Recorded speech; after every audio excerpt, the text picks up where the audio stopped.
Sebanyak 27 siswa dari 5.000 lebih siswa peserta ujian nasional di Kabupaten Biren tidak mengikuti ujian nasional pada hari pertama. Dari 27 orang siswa yang tidak hadir tersebut, hanya 5 orang yang melaporkan diri ke pihak sekolah dengan alasan sakit. Sementara 22 orang lainnya tidak ada keterangan apapun.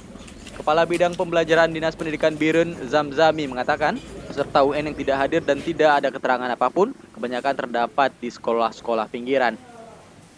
Menurutnya untuk para siswa yang tidak ada keterangan tersebut tidak diperkenankan untuk ikut ujian susulan kecuali bagi peserta yang beralasan sedang mengalami sakit berat.